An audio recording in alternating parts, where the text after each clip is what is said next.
I'm trying to Oh, geez. stay in existence. We have Mm-mm. been Your providing screen a is freezing format up. to inform, to inspire, to equip smaller minority businesses, particularly those with African descent. It is my pleasure to say that Oh, you. Okay. Welcome, everyone. Good morning. Glad to have you. You could have been many, many places today, but you chose to be with us. So we're happy for that. I am Crystal Mitchell. I'm the co-director of Recycling Black Dollars. And the inspiration of the community briefing was because I feel that I felt, and many of us here feel, that we get the information after decisions are already made, and we're the prime conversation of the topic of that day, and we get it much later, and we can't do anything with that information. So the purpose of this platform is to bring information to you in real time by our leaders and business owners and activists that can keep us informed. So we welcome you to the community business briefing. And with that, I'm going to turn it over to Ms. Robin. She's my other moderator. There's four of us on this team. So Stephen is one, and Ms. Robin Billups is another, and Mr. Greg Sneed. So they'll each introduce themselves. Good day, guys. It's Robin Billups with the Billups Group. I have 30 years experience in commercial real estate construction, financing, supplier diversity, and business development. I am a consultant, but my role here is always to find new information to share with the marketplace that you can actually go and implement. And I'm excited about today because the Alameda Construction is an exceptional organization, and they really, really can help you understand and see how you can go from having a trade to actually being a prime contractor. So I'm excited about them being here today. All righty, Mr. Greg. Gotta find that mute button. Good morning, everybody. You try to be polite and keep it on mute, and then when you're time, you're like, yeah, nobody can hear you. My name is Gregory Sneed, and I am a financial coach. I enjoy helping people keep more of the money they make, because I believe that when you feel better about your money, you feel better about your life. I'll put some information in the chat, and if you'd like to feel better about your money, I can help you out. All right. All righty, guys. So again, and welcome to our guest, Mr. Kevin Ramsey, and his spectacular sister, Tracy. Hello. And everyone else that's here, and our regulars. Thank you guys for coming out. In addition, I forgot to say that I also am the co-host of the Business Zone with Crystal and Gilbert, and we're always looking for guests. So month of May, the schedule is wide open. So anyone want to be a guest, please reach out to me. So are we ready to get started with our guest today? yes, Gregory Okay. Sneed has kind words. all right. Well, thank you guys for having me. I'm so excited to be here with the community business briefing. So I was asked to be here, and I gladly accepted. And I'm just gonna kind of tell you guys my story from where I came from to where we are right now. So, I was born and raised here right in Los Angeles. Tracy and I, brothers and sisters, right off of like 87th and Budlong. So we lived there for a while, and we're products of a single parent household. Our mother raised us. And from there, we moved over to Hawthorne when we got a little older. And so I went to elementary school at Cimarron, and then Henry Clay Junior High School, and then Washington High School. So from there, I started. I had a couple other smaller businesses that I started back then. I was always an entrepreneur. So I had a car lot. So I used to sell used cars. Actually, I had 2 car lots. So I used to go to the auction and buy cars and sell them, and then moved from there to doing smogs on cars. So I had 3 smog stations, and then one of the customers that we worked on his car, sold him some cars, did his small. His name was Harry, and Harry helped me get into the construction business. And we were talking. He said, "I said, yeah, let's try it." So I'm down for it. And we started a company back in 1992. I know it's a long time ago. Called MED Construction, and then we got a few contracts doing the remodels and stuff like that. And then 3 years into it, Harry had a stroke, and he was an older gentleman, and he lived, but he just wasn't the same anymore. Mm-hmm. So what happened was I started Alameda Construction after that, and then what I did was I hired Harry to work for me, and he worked for me Wow. for a couple more, 2 or 3 more years before he passed away. So that's how Alameda got started, And then one of our first contracts was on the Alameda corridor. We worked there for Tudor Saliba and did some concrete burial walls and some trucking and stuff like that. So went there, and that was a pretty cool experience. That was our first like big public works contract, and that's where you kind of you get your feet wet, because like we never did anything like that before, never had to deal with the union, so we had to do that type of stuff. And it was Veronica Soto that helped us get that contract with Mr. Tudor. So shout out to Veronica. I haven't seen her in a while. And she helped us out, and we had a pretty cool contract. The only thing is we didn't make any money. I mean, did the work, but it's kind of like a learning curve. You got to learn how to price it right also.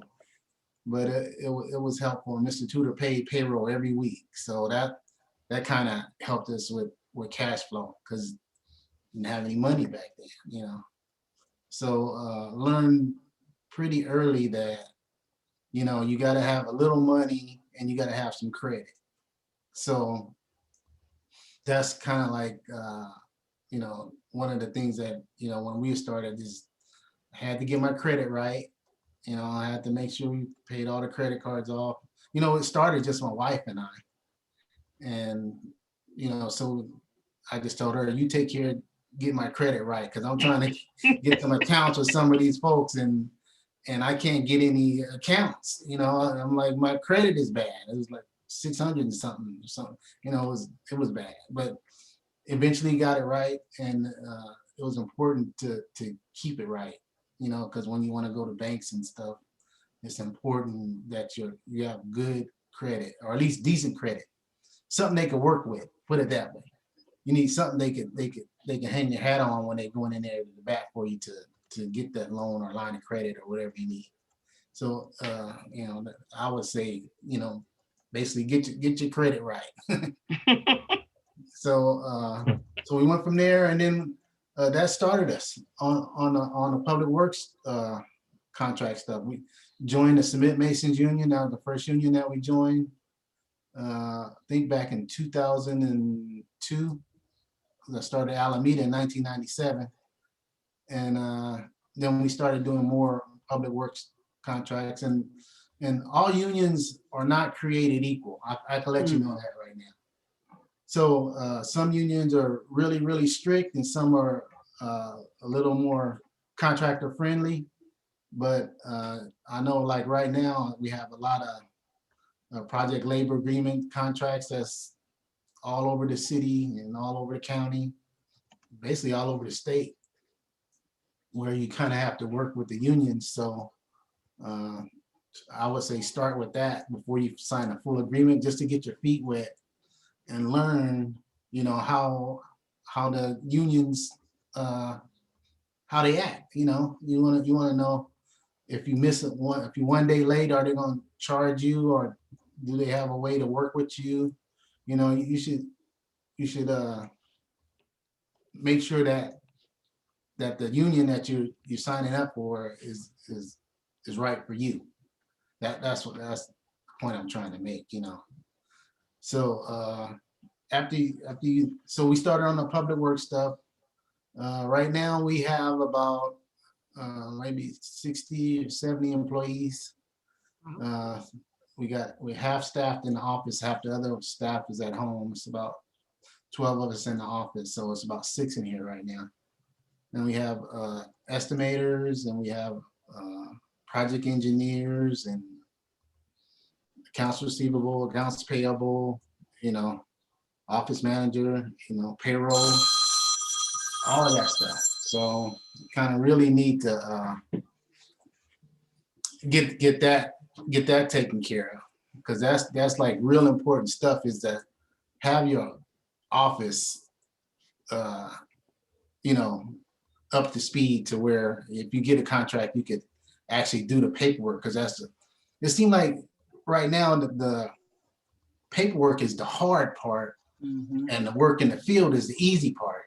Usually when you first start, it's the opposite, the field part is the hard part, and the office is the easy. But once you start dealing with the unions and PLAs, and they have the jobs programs where you have to hire folks, and you have these apprentice and journeyman ratios you have to meet. It's a lot of rules that you want to make sure that you take care of, so that at the end of the job, you're not paying penalties and fines and stuff like that. So make sure that you get folks that really they don't really have to know what they're doing at the beginning, because hopefully during this journey, you're learning, what has to be done. You have to do certified payroll, and you have to do releases and stuff like that. But when you get a job, I call that my on-the-job training. So they have a lot of classes and stuff on certified payrolls and stuff like that. But once you get into it, and then you start spending money on a job, and then you figure out that you're not getting paid because you haven't done your paperwork, now it comes real. When you go to class, it just seems like class talk. But when you're on a job and you put some money out there and you're trying to get your money back, it becomes real talk. And you want to make sure that you get that money in order to keep going, because you need cash flow. It's important. So if you let your paperwork lag, then your money lags. So kind of put it that way. Even though the guys in the field might doing a good job, they pat you on the back and all that type of stuff. But then, you're trying to get your money, and then it's a whole nother set in the office. Is like, we need this, and this before you can get your check. And you'd be like, now I gotta switch gears and leave and make sure that we have our paperwork right to get paid. So, once you get it, like I say, once you, bid and get a job, all of this stuff is going to come, and then you'll be kind of like the expert in the office. And what I was saying is, like, in the office, if you don't have a person that's, really knows what they're doing, you kind of know what they're doing, and you guys kind of do it at the same time. And then now then they're good at certified payroll. Now they're good at releases or whatever, Now they kind of know what it takes to get paid. And if you have some good folks, your cousin, your brother, sister, it helps a lot to really have some help, because bottom line is you can't do it all by yourself. It's not gonna happen. You're gonna hurt yourself. Yeah. And then another thing I would say is, when I first started, is I was kind of like on a roller coaster ride. What I mean by that is, you start out, you go to your outreach events, you meet some folks, you talk to them, you give them a price, and then finally they give you a job, right? So then you out there doing your job, and then you making sure you get paid, you doing your job, make sure everybody's happy. And then, like, about 3/4 of the way through the job, you realize that you don't have no work for the guys that you have working for you. So now you gotta go back and you gotta bid some more work. And then when you bid more work, you know, you might pick up one, but it don't start for like 3 or 4 months later. So now the crew that you done built up, now they saying, you know, Kevin, where's the work? I need to feed my family. And you don't want to take the profit that you made to pay some guys that sit at home. You know, it's you know, it's not good business sense. So you kind of gotta lay them off, and then there's no guarantee that they're gonna come back to you because they'll be working for somebody else. So that's why I say, another reason why I say you need help. You need an estimator in your office. You need somebody that's gonna be there pricing work while you out there working work and running your company, you know? So here at Alameda, we have 3 estimators, actually. If I had more room, I'd probably add a 4th one, you know, because what the estimators do is they keep putting work out there, you know, every day, every week.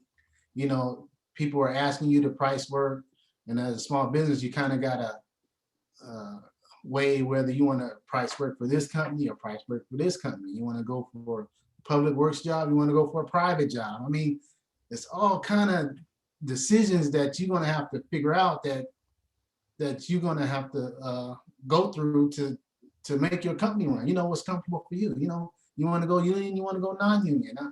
Who knows? You want to do kitchen remodel or you want to do streets. You know, it's a lot of stuff that you have to think about, you know. And but once you get in your groove, you know, or get in your lane, I kind of like to stay in my lane.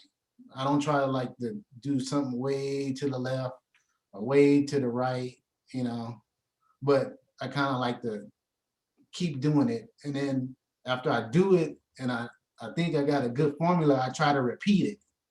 I like to do jobs that's repeatable, you know.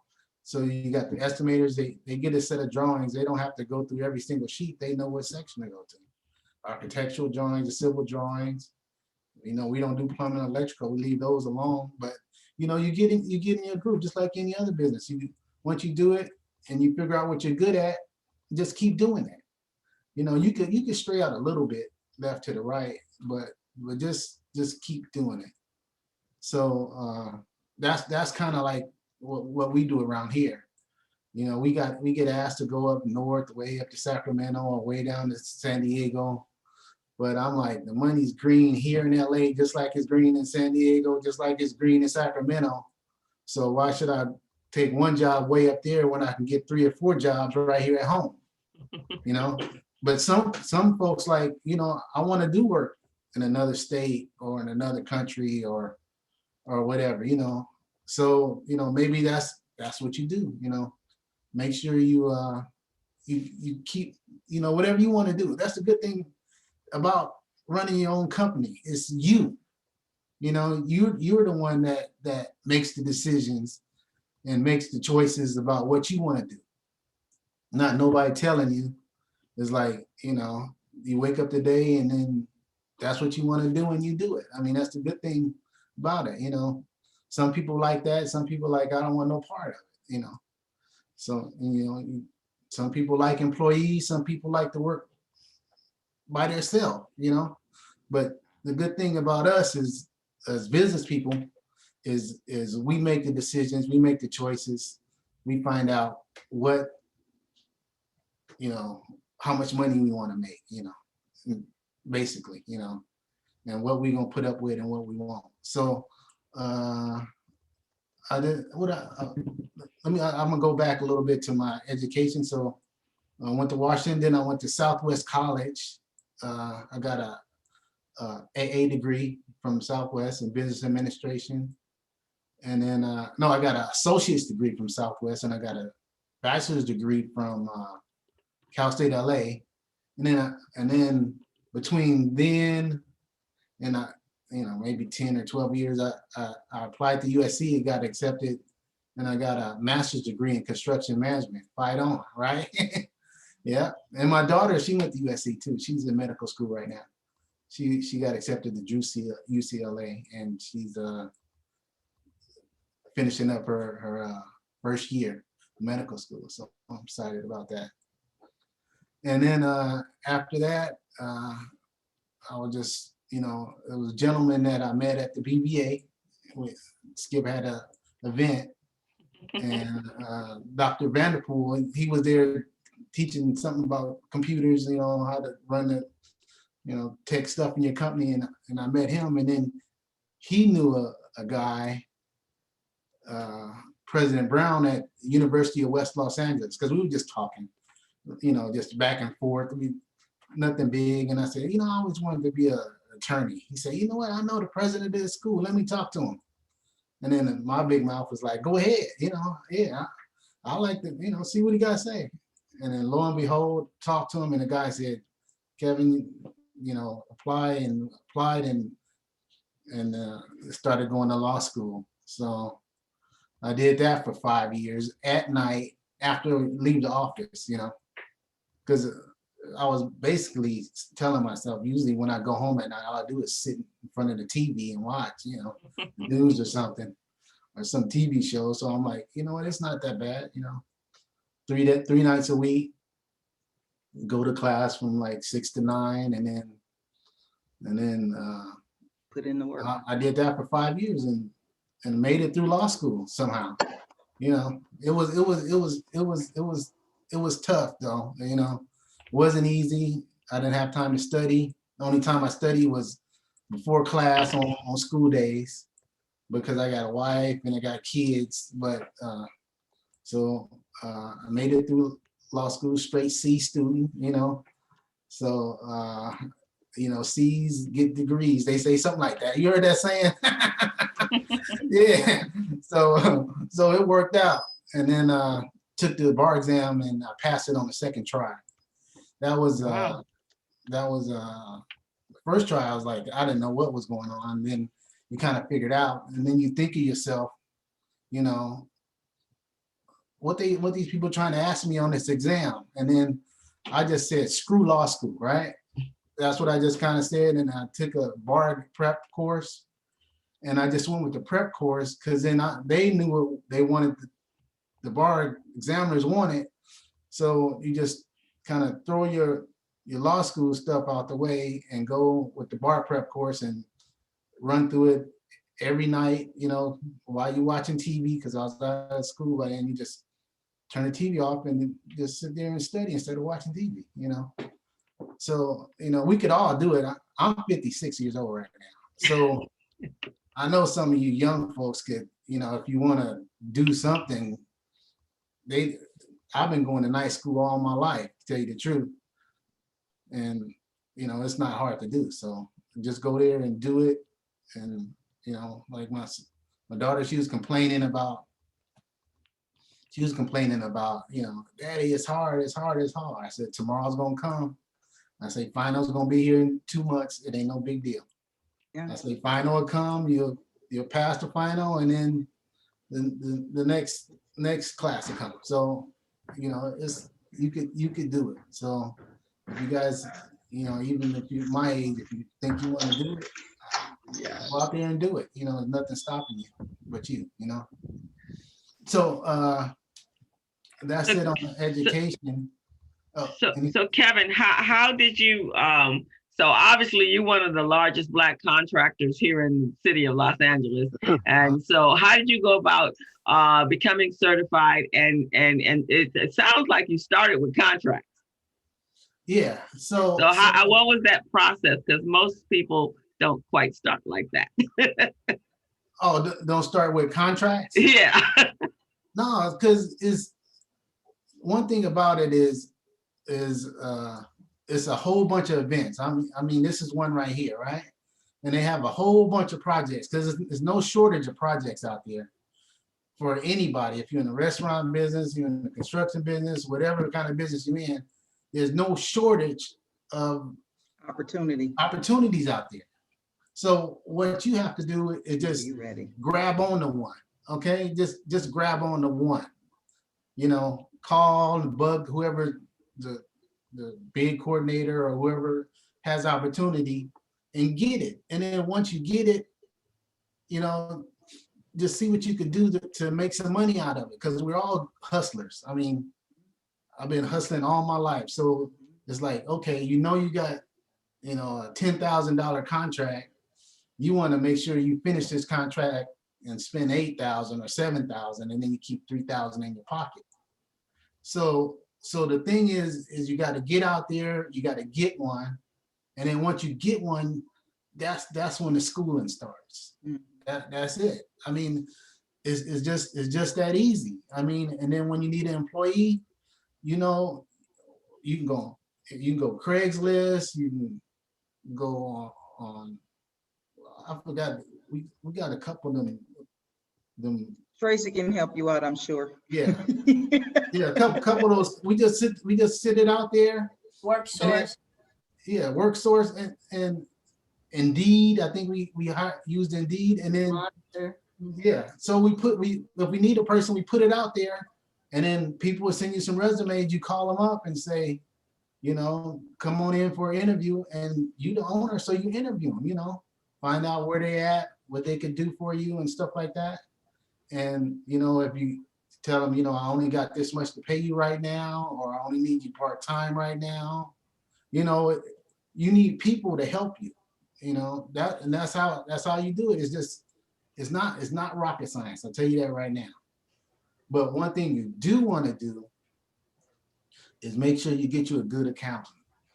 So that kind of, when we started doing our work, I had QuickBooks, and then I had an accountant. I'm not gonna say the accountant's name because somebody might know him, but I wasn't getting all the benefits that I thought I was getting once you get a real accountant. You know what I mean? So one accountant is kind of like a bookkeeper. They just keep your books, and at the end of the year, whatever it is, you pay the taxes on that because you got to pay your taxes.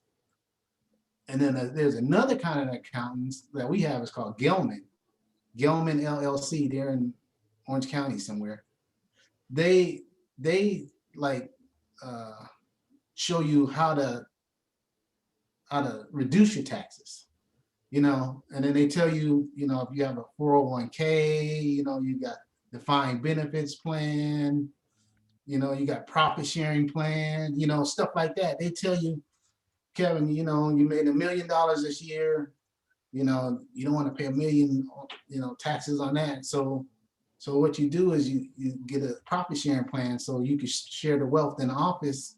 You do that, and then you get a defined benefits plan. It's like a retirement plan for you. You put some money over there, and then you put some money in 401k, and then your tax bill, instead of being $300,000, your tax bill is $50,000. But you didn't put money in yourself. You didn't put money in your 401k. You didn't put money into your folks that work for you's profit, and then the rest goes to the government.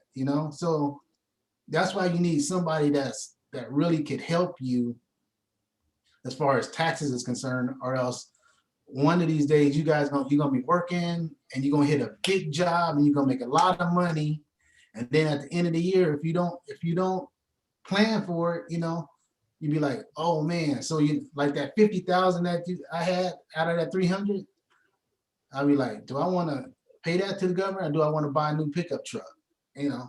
So you buy a pickup truck, now you don't owe nothing, So, but you got a pickup truck, so you need somebody behind you that can kind of plan you from like October, November, December, see where you're at for the first 3 quarters of the year. And then that last quarter, you're trying to manage how much you're going to put into where. So when the end of the year comes, it's not like a big surprise to you. You like that. So that's what you kind of want to do. You want to get some good folks behind you that kind of mentor you and train you and get you to get to stuff like that. It's real important, because the last thing you want, because it happened to me, is for you to have a big tax bill and you think you made a whole bunch of money and then you didn't plan for it. And all your money goes to the federal government. You don't want it to go like that. You want to plan it, because they have strategies where it's all this stuff is legal, so just take advantage of it. So One of the things that you said, okay, I had my hand raised, but I'm just going to start talking. Oh. One of the things that you said that I really, really appreciate is, especially with these young people when it comes to college education and, part of life going forward in this next generation is going to centrally be wrapped around having skills. You can get those skills on the job, you can go to trade schools. What I really like that you said, the secret to college is not necessarily being an honor student. The secret to college is getting that degree. And the other thing that you said about the fact that you're not there to pontificate about what you know, you're there to pontificate about what the university has taught you. So you're kind of almost regurgitating information back to them and creating an opportunity for yourself to be included in that conversation. So I really, really appreciate you talking about that. But then the other thing, when you're talking about these critical roles, can you also talk about because I've been to you guys' office, it's like a little beehive. I mean, it is a big beehive, I should say. Can you talk about these critical roles from the perspective of sometimes you have these people on staff and sometimes these people are who you contract with? Yeah, so the ones that we have on staff is the ones that we use every day, if that's what you're talking about. So the people like the estimators and the project engineers and the people that run your office, we have all of those people like are just regular Alameda construction employees, And then sometimes we have folks like that are not like everyday people that you could need to help you to do stuff. So that's the difference between who you like hire and then who you don't hire. You just want them to do some work for you, and then once they do their work, they go on and do their own business. So we had kind of like we used to have ADP, kind of like Robin, and they were kind of like a contract business for us. They came in, they did what they did, and they charged us money. But as far as our business is concerned, that didn't really work for us because we had to print checks out. If guys left in the middle of the week, and with the union, if you lay them off, you pay them off. I mean, you can't hold their money unless they're a regular employee. But if they're not, if they come and they finish concrete for a day, at the end of the day, you got to give them a check, or else you're gonna have issues with the union. You got to know the rules. So with the contract stuff, those are the folks that we use just for a specific purpose, and the employee stuff, we just use them all the time for whatever. Kevin, how has AB 5 affected you guys that went into effect earlier this year or last year in the beginning of the COVID, where you have to now take your 1099 contractors and subcontractors, if they're not businesses, and put them on your payroll? Has that created a problem for you guys as far as your contract workers? We don't really have contract workers. Okay. So we really just have employees. Okay. Yeah. So it didn't affect us much, but at all really, because all our people were employees. So that didn't hurt us at all. Okay. Greg, you have a question? I will have a quick question. How did you come up with the name Alameda Construction?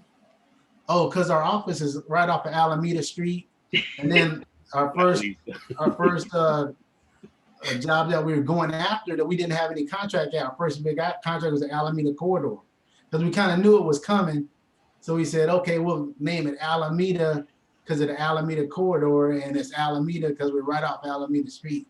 I had bought a small vacant lot back in 96 or 97. And then I just put a trailer up there, and I had a couple dump trucks. And then I just parked it there because my neighbors started complaining because I had guys coming over in the morning and they parked their cars on the street, and we had all our trucks in the yard. And, they just started complaining. They didn't say nothing to me. They just started talking to my wife. She's like, I'm tired of neighbors complaining about the guys coming at 6, starting the trucks up and talking in the, and so I had to find a place and I found one. Yeah. Okay, so you are a true entrepreneur, because were you a contractor? Were you in construction at all? Or, I mean, have you actually gone out and done the work yourself? No. Okay, so you're a true entrepreneur. Yeah, I can't finish concrete and set a form or nothing. Okay, all right. And Kevin, I think that that's critical too, Crystal's point, in that, when you talk about your journey, you went to school, you tried this, you did that, again, I love what you said at the top of this conversation. You're a hustler. If you're going to be an entrepreneur, you have to be a hustler. And one of the other things can you talk to us about this relationship that you have with your sister? Because you guys warm my heart when it comes to family legacy business. You are the prime example of what that is. So can you talk to, because, my brother and I get into it, but that's my boy, So can you talk about the relationship you have with Tracy, and knowing too that she is the consummate individual when it comes to back office? She is the queen of what back office looks like. She's actually volunteered her services to go to folks' companies to help them get set up, that type of thing. So talk about this relationship as far as the family is concerned. It's real important, because when I first started, it was just my wife and I. Mm-hmm. And my wife, she worked at a pet hospital over on Florence and La Brea. And then, so she would come in to help out. And then after we got started a little while, I don't know, Tracy's been working, Tracy was working in, she went to Clark, Atlanta. No, she went to Spelman. She went to Spelman University in Atlanta. Get it right. In college, yeah. Get it right. All right. So, and if I tell the story wrong, you can jump in. I know you will. I will. Yeah. So when she was graduated from Spelman College, she went to work for what's the guy's name? Herman Russell. In Atlanta, yeah. Georgia. In Atlanta, Georgia. So she had some experience in the construction business, where she wasn't really in the construction side. She was more in the public relations area for the Herman Russell company. And then she got married and came back to California. And then she worked for Infonet and a couple other large corporations. And then I asked her to come and work with me. And she graciously said, yeah.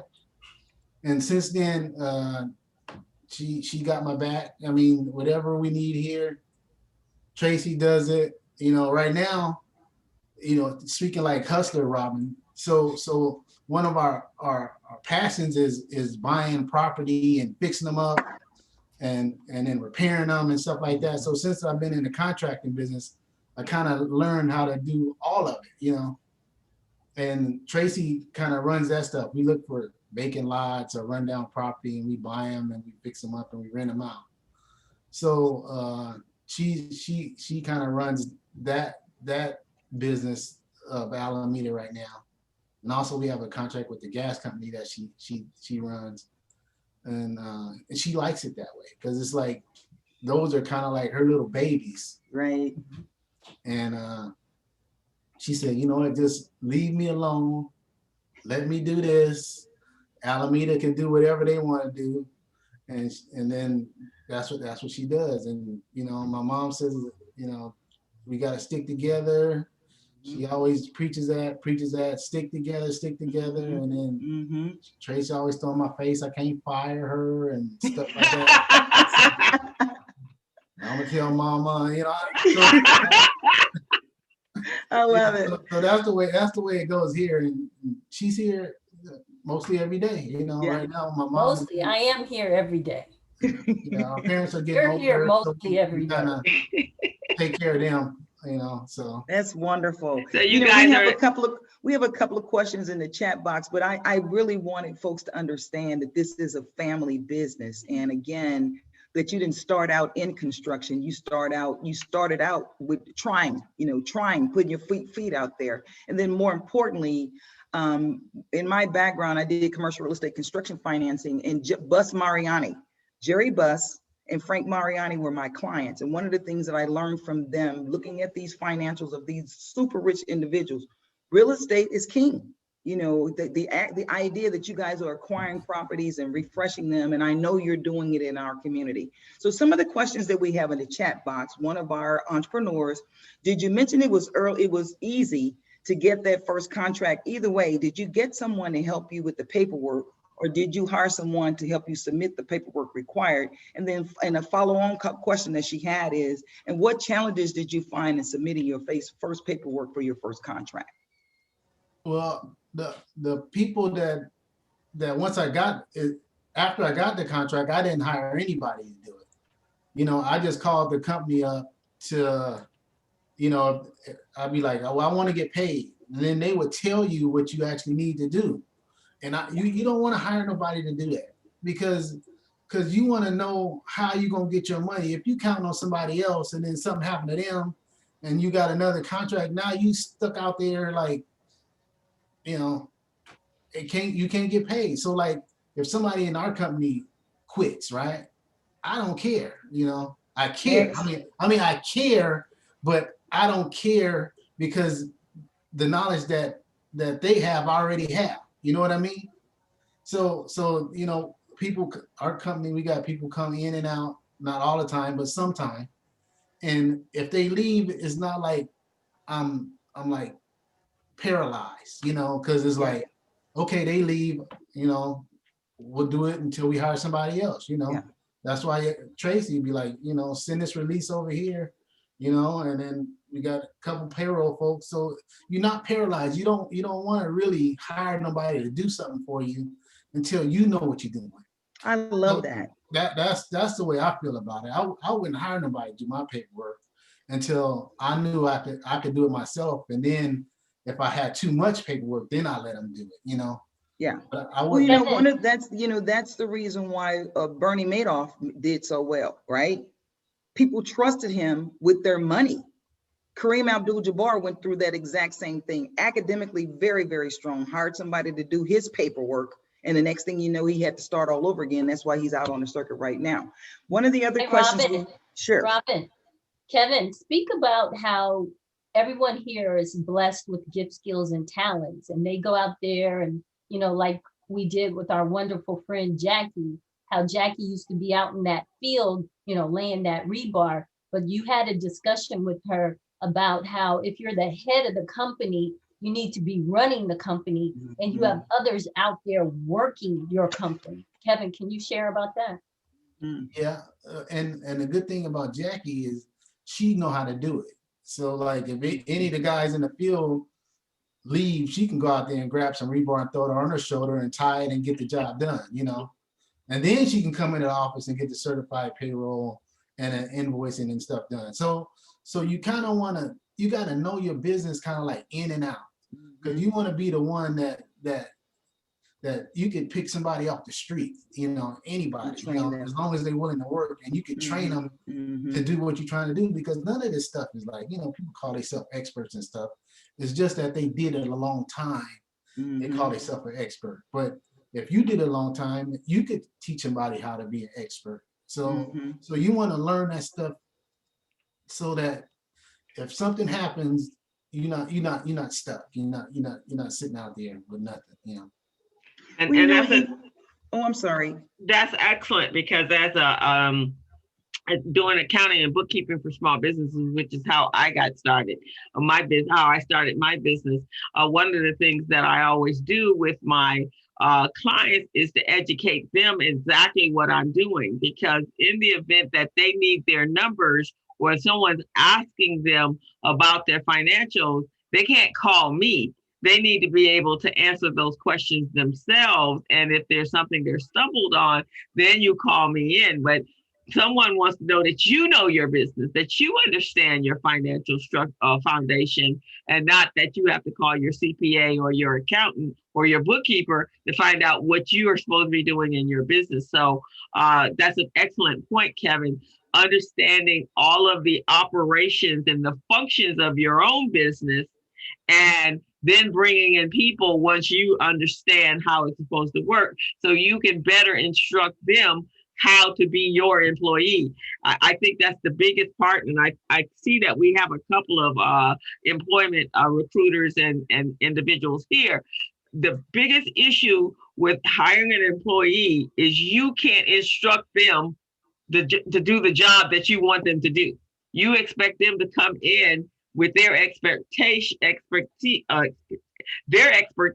to do what you need them to do. And then you get frustrated because they're not doing it, because you need to teach them how your business runs.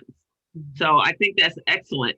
A philosophy as a business owner is first understand the functions yourself. And then once you master them, then you hire people to execute those duties for you. And one of the things, Kevin, that you've shared too, this idea that after a time, you actually went to law school. And I am certain that, now when you're looking at documents and when you're talking to contractors and you're talking to the union, talk about the fact that how has that helped elevate that conversation for you? Well, the thing I'm learning is that I'm trying to meet folks, kind of like when you start construction, you want to meet Turner, Clark, Hensel Phelps, right? You want to meet all the big, so I joined a couple of associations, I joined a couple of committees, so I'm learning how this works, so I volunteered for a couple things that's coming up. So I'm just getting my feet wet. But what I'm learning so far is that if you're an attorney, they kind of help you out. I mean, it's like contractors talk to each other, the attorneys talk to each other. So yes. So now you'd be like, okay, now if I have an issue, I know who to call, and they ain't gonna charge me that much. Yeah. Or they might just say, Kevin, do this, this, and this, because they have something. The LA County Bar Association has something called Listserv, where you can just, whatever group you're in, you can type it in, and then you get kind of like free advice. So I read that like every evening now. When I get in, I see what they posted on Listserv. So, you kind of educate yourself that way, but it's not hard to do. I'm just telling you right now, it's not hard to do. It's just, you just have to make up your mind to want to do it. And Kevin, I appreciate that, because people look at things and titles and opportunities, and they say, I work with my clients around their script. I will tell them in a minute, don't block your blessings. You don't know what the Lord has for you, so stop putting a hedge around it, right? And so I really wanted my next question or my next comment was going to be around these associations. I know you guys are very, very huge supporters of NAMAC, the National Association of Minority Contractors, and there are quite a few NAMAC members that have dialed in today, and we hope they come back, because, again, when we're looking for people to speak, we want experienced individuals who are willing to share their story. So the associations that you've joined in relations to now this legal area, it really, really, thank you for sharing that these memberships. I guess what I'm trying to say is people look at titles and let that be something that keeps them from joining. The whole reason to join is so that better understand the opportunity that's there.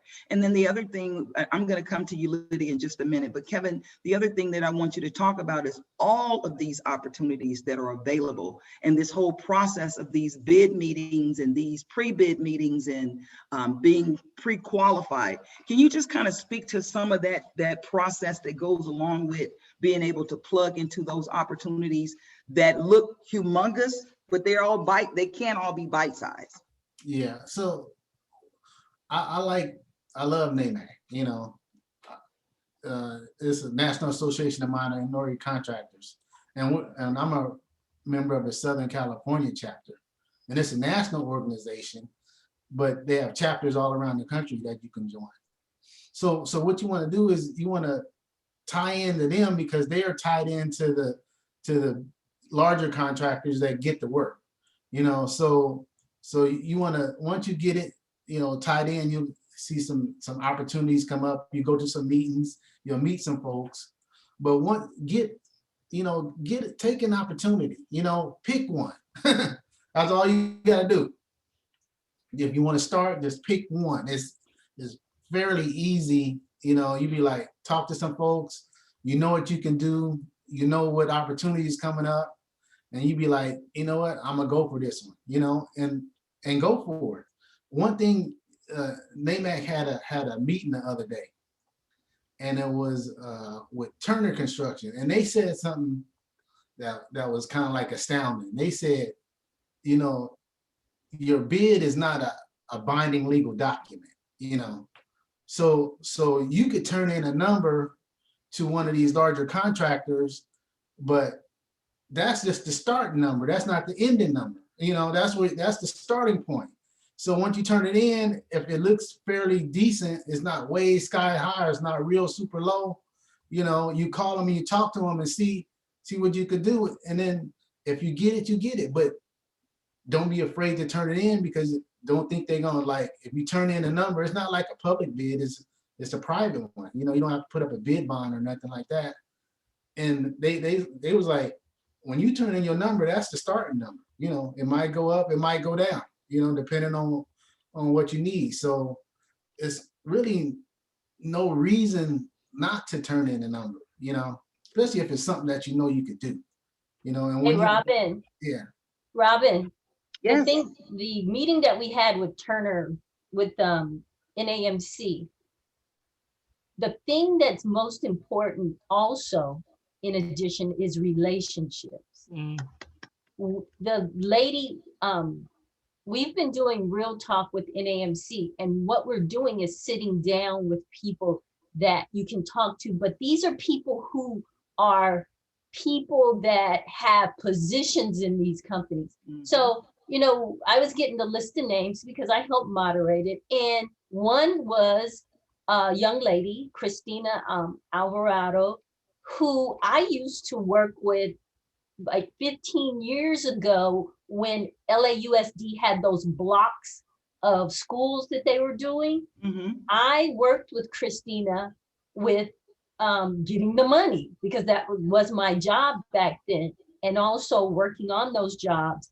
But now Christina is the procurement manager over all of Turner's projects. But her and I called her to talk about the Prime Incubator, and she's talking about she's nervous, but this girl, young girl, is over all of, I guess, California procurement for Turner. She's not only on one project, she's over all. So it's also about building those relationships that you, and the relationships that you continue to build on. So it's, you know, just like Maya Angelou said, you know, it's about how you make a person feel. And how you lead them. So always think about how you make a person feel. And that's another thing from building that relationship and a contract with a number, but not set in stone number.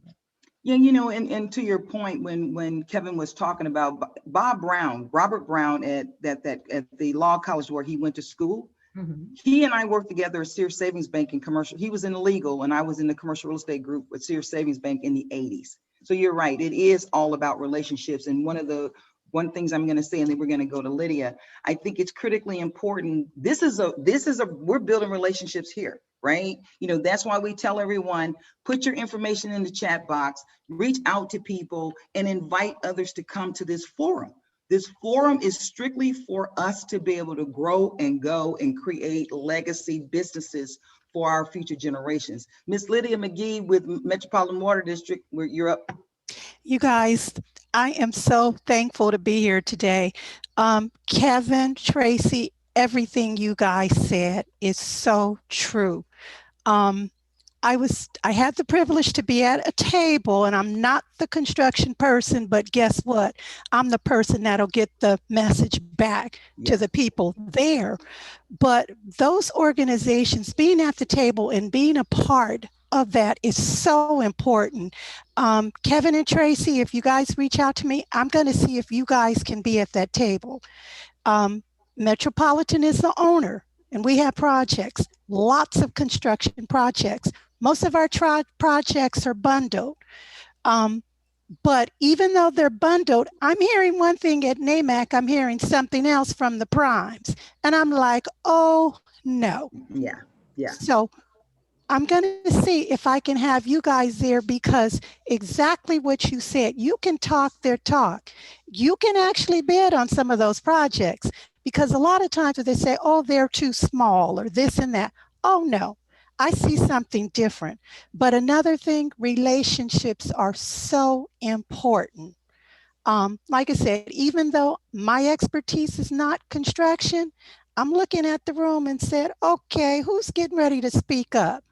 I don't have any problem speaking up, and that's why we should be at the table. So when there's not any representation for the small businesses and for minorities, somebody has the responsibility to be there and speak up. So as long as I'm at Metropolitan, you guys.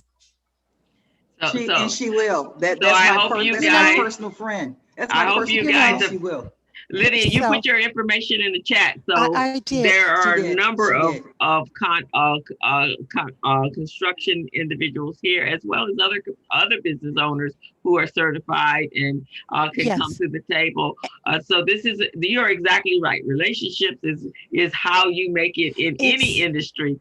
So I don't care whether it's construction or even the business that I am in. People call me the Pied Piper, and I collect people for a reason, because at some point I'm going to need those people. And that's why Robin is moderating with me. That's why Stephen is here. That's why Greg is here, because these are relationships that I've established over the 30 years that I've been in business, in my own business, as well as the co-director of Recycle Black Dollars. So meeting and connecting with each other. And in this place where we are right now, where we can meet online, this is the best place and the best way to do that, because you can get their contact information and you can reach out to them, introduce yourself, and that's the start. Now, please don't reach out to them and ask for something before you get to know them, because the other side of a network is to build a relationship. So I can't relationship with you if I don't know you. So I have to get to know you before I'm ready to give up anything that I have to you. Can I say one thing, Crystal? Yes. Please send me, you guys, if you have a capability statement or a line card, I've included my email address in there. Please send it to me. We have projects that are getting ready to come up, and they're those smaller contracts that somebody can do that you may not even have to go through a prime. But it's mwdh2o.com, letter O like oxygen.com, not zero. Please send it to me. It's what we ask folks to do is look, when you open up the chat, those three little boxes in the far right corner, you click that and you can save the information that's in the chat box. But again, Lydia is an advocate. I've known her forever. We worked together. I was in Supply Diversity as well. And she truly is an advocate. We have one other question that I want to bring up. And I want to thank Kevin and Tracy, because they are the real deal Holyfield.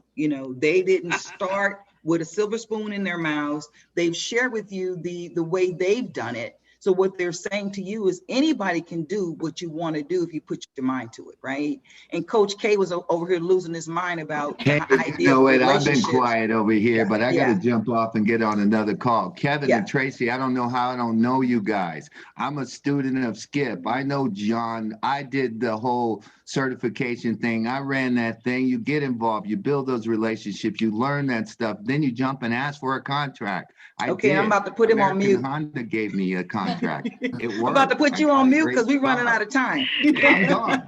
Yes, I love you guys. I gotta go. Talk to you soon. This has been awesome, guys. So thank you so much. We have one last question. Okay, go ahead. The question about hiring and the opportunity for young men and young women in construction. Can you guys my suggestion would be get active with NAMAC. That would be my one suggestion. So go ahead, Kevin. So is the question about like how do young people? Craft workers?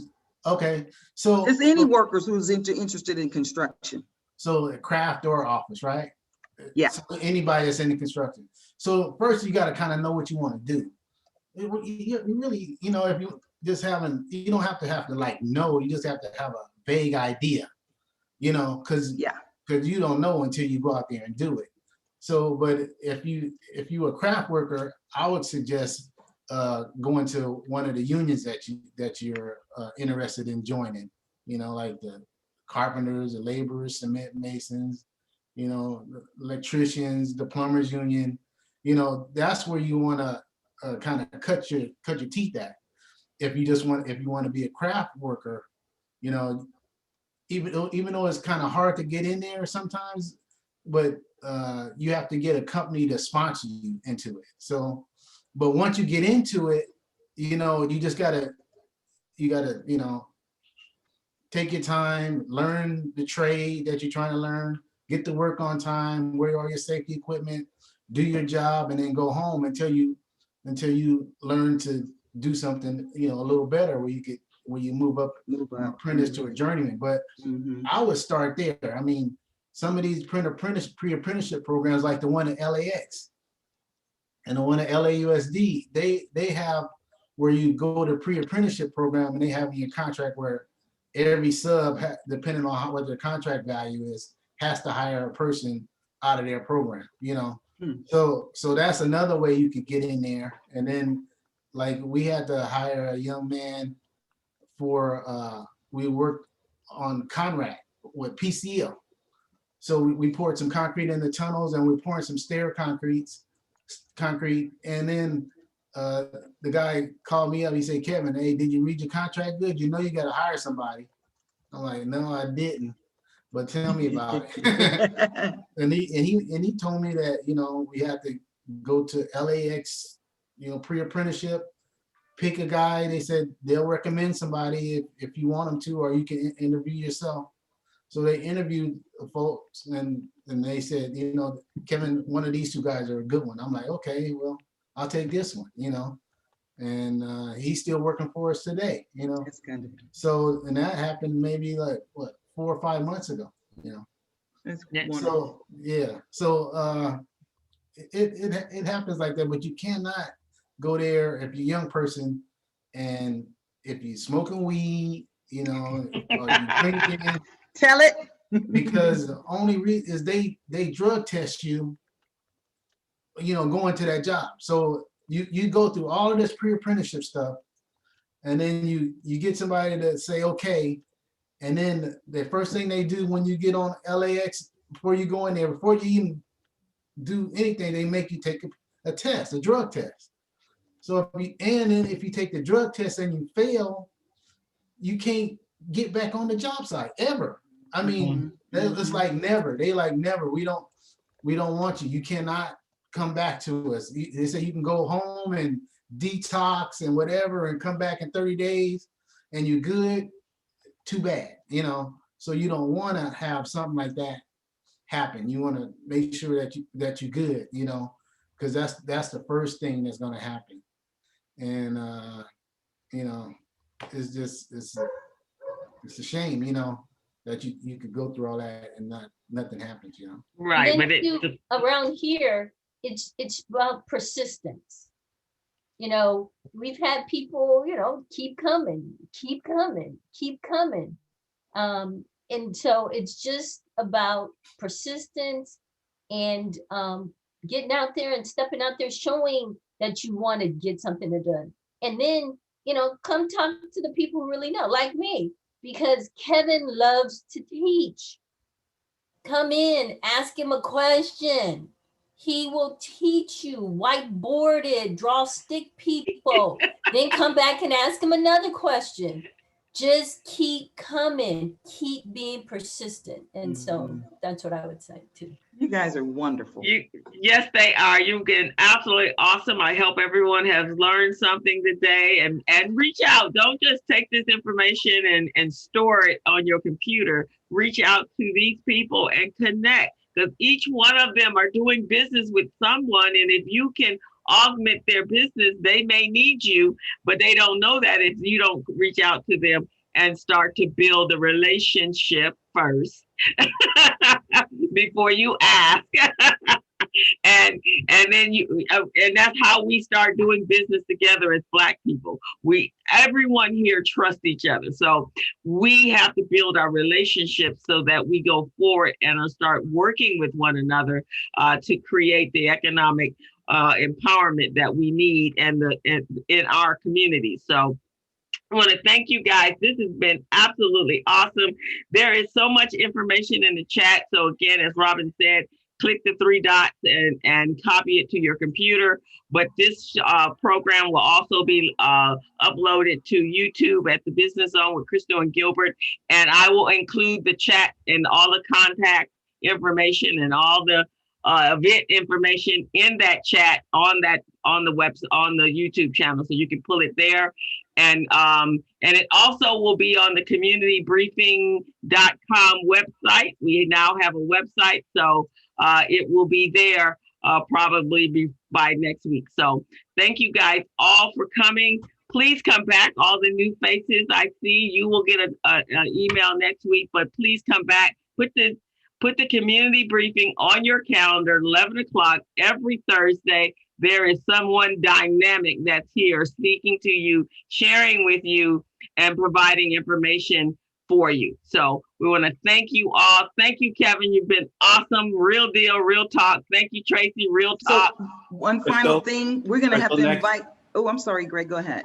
Next week, we have our guest speaker is Sam Hughes, who's president and CEO of the Economic Development Corporation. Okay. Excellent. So come back, guys. We want to invite Tracy to come back and talk about the whole back office piece that goes with this construction industry. She is the subject matter expert and an excellent trainer. So we welcome you to come back and speak to us. Yes. And I know Emily wants to come as a guest. Yes. There's quite a few guests that I see sprinkled through here. So reach out to us, guys, because we'll be filling up our June calendar, the rest of our May calendar and our June calendar. So we want to get you on there. Excuse me, June is already filled. It's Black Music Month. Oh, sorry. And with that, we're gonna have the curator for the Rock and Roll Museum, Black female from Southern California. She was at the Grammy Museum. We're gonna have the Karen A. Clark, the Karen A. Clark Project, spoken word and jazz, and she works for a bank that's in the entertainment industry. We're gonna have Kevin Nash from KJLH talking about his journey. He has an academy that he's running with young people and teaching them how to be broadcasters. So June is already filled up, but we're looking for folks for our July calendar. All righty, and then you guys have heard it. And if you want to get on before June, then you can reach out to me to get on the Business Zone. Right. And there's another platform. So if you want to be on 213-458-5952 and say you want to be a guest, and we'll get you on there as well. So thank you guys. Come back next week. Share this video with everyone you know, and have a great weekend. Remember, mask up, social distance, wash your hands. Get your vaccine. Get your vaccine. And we will see you guys next week. Next Thursday. Have a great one. Bye. Bye. Awesome.